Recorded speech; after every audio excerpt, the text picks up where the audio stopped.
नमस्कार दोस्तों, कैसे हैं आप। दोस्तों, इस ऑडियो पॉइंट में हम समझेंगे कि नई आदत बनाने में कितना समय लगता है। जेम्स क्लियर लिखते हैं, फ्लोरिडा यूनिवर्सिटी के प्रोफेसर जेरी उल्समैन ने क्लास के पहले ही दिन फिल्म फोटोग्राफी के अपने छात्रों को 2 समूहों में बांट दिया। उन्होंने समझाया कि क्लास में बाईं ओर बैठे प्रत्येक छात्र को मात्रात्मक समूह में माना जाएगा। उनकी ग्रेडिंग सिर्फ काम की मात्रा के आधार पर होगी। क्लास के अंतिम दिन वे प्रत्येक छात्र द्वारा दिए गए फोटो की संख्या को गिनेंगे। करीब 100 फोटो को ए रेटिंग, 90 फोटो को बी, 80 फोटो को सी और इसी तरह से अन्य रेटिंग दी जाएंगी। इस बीच क्लास के दाईं ओर जितने छात्र थे वे गुणवत्ता समूह में माने जाएंगे। उन्हें काम की उत्कृष्टता के आधार पर ग्रेड दी जाएगी। उन्हें पूरे सेमेस्टर में एक ही फोटो देनी थी, लेकिन वह ऐसी होनी चाहिए थी कि उसे ए रेटिंग मिले। यह फोटो सटीक होनी जरूरी थी। सत्र के अंत में वे चकित रह गए कि सभी अच्छे फोटो मात्रात्मक समूह द्वारा दिए गए थे। सेमेस्टर के दौरान ये छात्र फोटो लेने, विभिन्न संयोजनों और लाइटिंग के साथ प्रयोग करने और डार्क रूम में विभिन्न विधियों को परखने में व्यस्त रहे और साथ ही वे गलतियों से सीखते चले गए। सैकड़ों फोटो बनाने की प्रक्रिया में वे इस विषय में महारत हासिल कर चुके थे। इस बीच गुणवत्ता वाला समूह केवल सटीक फोटो के लिए ही बैठे रहा। अंत में उनके पास काम दिखाने के लिए बहुत कम था, बस असत्यापित बातें और एक मामूली फोटो।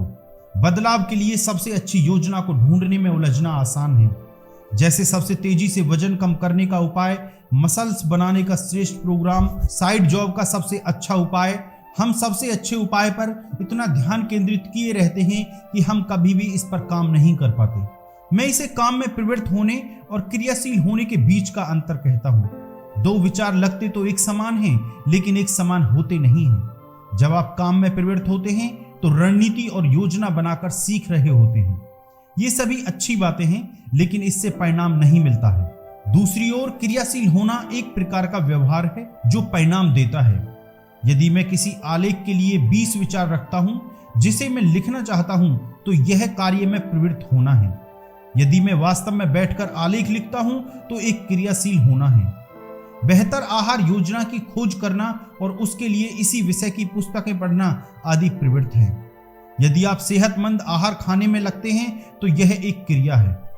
कई बार प्रवृत्त होना या हरकत में आना उपयोगी रहता है, लेकिन इससे कोई परिणाम नहीं निकलता। इससे कोई अंतर नहीं पड़ेगा कि आप अपने प्रशिक्षक से कितनी बार बात करते हो कि आपका शरीर ठीक हो सके, लेकिन इससे शरीर को कोई लाभ नहीं होगा। केवल वर्कआउट करने से ही आपको वह लाभ मिलेगा जिसे आप प्राप्त करना चाहते हैं। यदि प्रवृत्त होने से कोई परिणाम नहीं निकलता है तो फिर हम ऐसा क्यों करते हैं?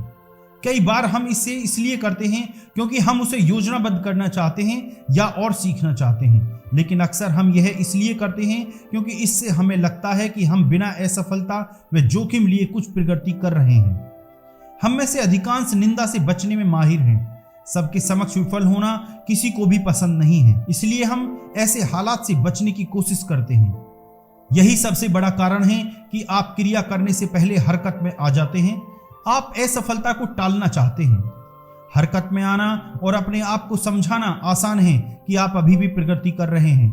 आप सोचते हैं मेरी 4 संभावित क्लाइंट से अभी वार्ता हुई है, यह अच्छा है, हम सही दिशा में बढ़ रहे हैं। या मैंने अपने द्वारा लिखी जाने वाली पुस्तक के लिए कुछ विचारों पर चिंतन किया है, यह सब व्यवस्थित हो रहा है।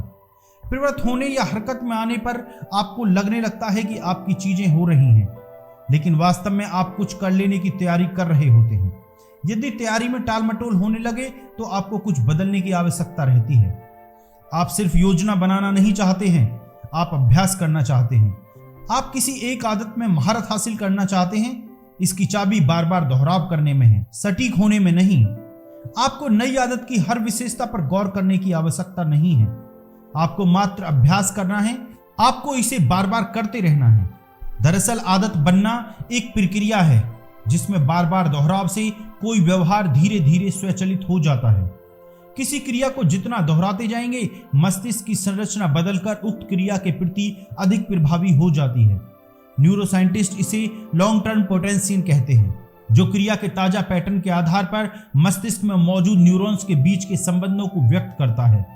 हर दोहराव के साथ कोशिका से कोशिका तक सिग्नलिंग सुधरती जाती है और न्यूरल संबंध मजबूत हो जाते हैं। इसे सबसे पहले न्यूरोसाइकोलॉजिस्ट डोनाल्ड हेब ने 1949 में बताया था, इसलिए इसे हेब्स लॉ कहा जाता है।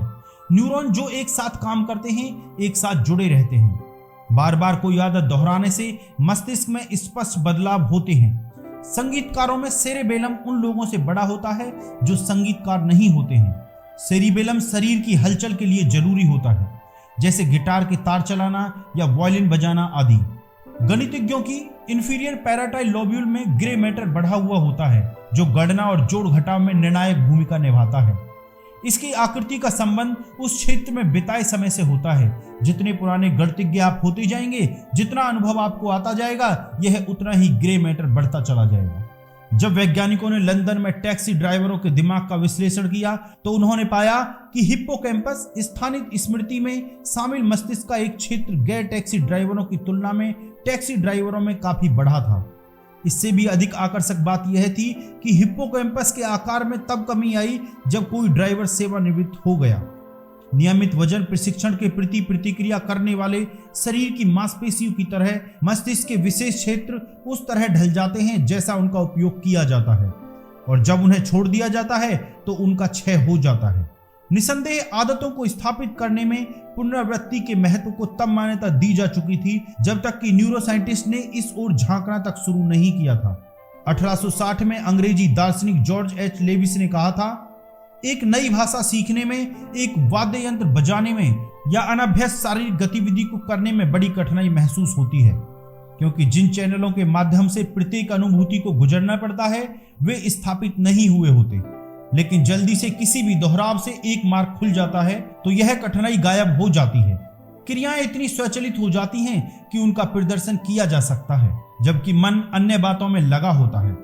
सामान्य ज्ञान और वैज्ञानिक साक्ष्य दोनों सहमत हैं कि पुनरावृत्ति परिवर्तन का एक रूप है। हर बार जब आप एक ही क्रिया करते रहते हैं तो आप एक विशेष न्यूरल सर्किट को उस आदत के साथ जोड़कर सक्रिय कर रहे होते हैं। इसका मतलब है कि अपने दोहराव को करना एक अहम कदम है जो आपकी नई आदत का द्वार खोल रहा है। अक्सर एक आम प्रश्न आता है कि नई आदत बनाने में कितना समय लगता है, लेकिन लोगों को वास्तव में यह पूछना चाहिए कि नई आदत बनाने में कितने दोहराव लगते हैं। प्रश्न यही है कि एक आदत को स्वचालित बनाने के लिए कितनी पुनरावृत्तियां आवश्यक हैं। आदत बनाने के संबंध में समय बीतने को लेकर कुछ भी जादुई नहीं है। इससे कोई फर्क नहीं पड़ता कि 21 दिन, 30 दिन या 300 दिन। मायने वह दर रखती है जिस पर आप व्यवहार करते हैं। आप कुछ 30 दिनों में 2 बार या 200 बार कर सकते हैं। आवृत्ति से ही असली फर्क पड़ता है। आपकी वर्तमान आदतों को यदि हजारों नहीं तो सैकड़ों पुनरावृत्तियों से आप में समाविष्ट किया गया है। नई आदतों में समान स्तर की आवृत्ति की आवश्यकता होती है। आपको तब तक पर्याप्त सफल प्रयासों को एक साथ करने की आवश्यकता है जब तक कि व्यवहार आपके दिमाग में दृढ़ता से अंतर्निहित नहीं हो जाए और आप आदत रेखा को पार नहीं कर लेते। व्यवहार में यह वास्तव में मायने नहीं रखता है कि किसी आदत को स्वचालित होने में कितना समय लगता है। मायने यह रखता है कि प्रगति करने के लिए जिन कार्यों को करने की आवश्यकता है आप उन्हें करते हैं। कोई कार्य पूरी तरह से स्वचालित है या नहीं, यह कम महत्व का होता है। आदत को बनाने के लिए उसका अभ्यास करना होता है। अभ्यास को होते रहने देने का सबसे प्रभावी उपाय व्यवहार में बदलाव का तीसरा नियम है, इसे आसान बनाएं। दोस्तों, इसी तरह के ऑडियो बुक की पॉइंट्स के लिए इस चैनल को लाइक करें, सब्सक्राइब करें एंड शेयर करें। बहुत बहुत धन्यवाद।